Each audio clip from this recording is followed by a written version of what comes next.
Scottish referendum. Cameron pledges devolution revolution after no vote. PM hails Scotland's 55%-45% vote to remain inside UK as a defiant. Alex Salmond pays tribute to triumph of democracy.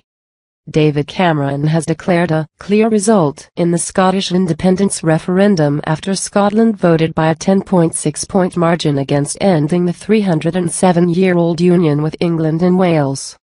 The Prime Minister promised a devolution revolution across Great Britain, including votes on English issues by English MPs at Westminster, as he hailed Scotland's decision to remain inside the UK.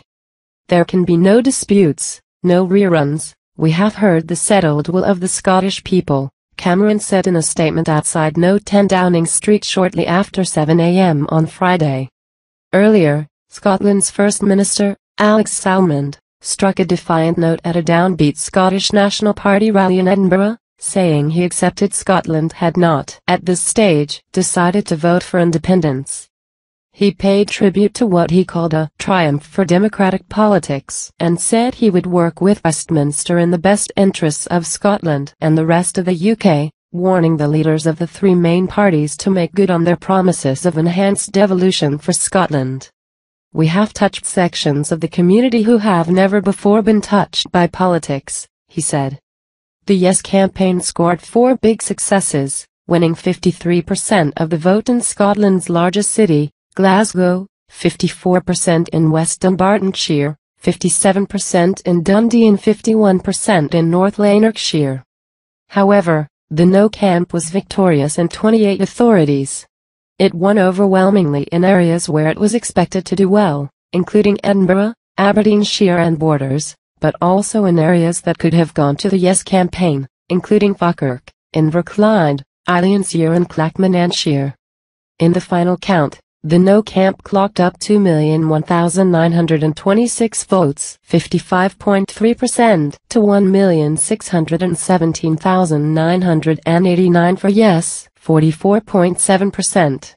In his speech, Cameron made clear that the constitutional reforms, including in Scotland, would not be delivered until after the general election, and that Scottish measures would proceed in tandem with changes in England. We have heard the voice of Scotland, and now the millions of voices of England must be heard, he said. Cameron threw down a challenge to the Labour opposition to say whether it would agree to the introduction of English votes for English MPs, and announced that William Hague, Leader of the House of Commons, would advance the issue in a special cabinet committee. The Prime Minister, vindicated in his decision to stage a yes/no referendum, also revealed he had asked Lord Smith of Kelvin to implement the Scottish devolution reforms set out by the party leaders in the final weeks of the referendum campaign. He announced that the government would shortly say more about the devolution of further powers to the cities and regions of the UK. Cameron said, "The people of Scotland have spoken and it is a clear result. They have kept our country of 4 nations together and, like millions of other people, I am delighted. As I said during the campaign, it would have broken my heart to see our United Kingdom come to an end. And I know that sentiment was shared by people not just across our country but around the world because of what we have achieved together in the past and what we can do together in the future. So now it is time for our United Kingdom to come together and to move forward.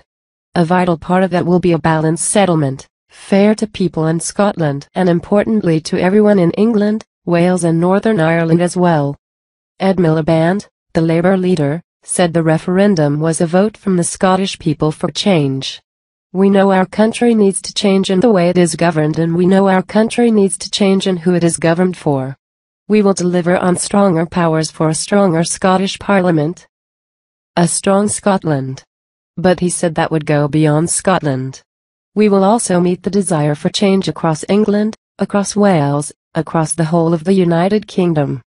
Nick Clegg, the Deputy Prime Minister, said the referendum marks not only a new chapter for Scotland within the UK but also wider constitutional reform across the Union.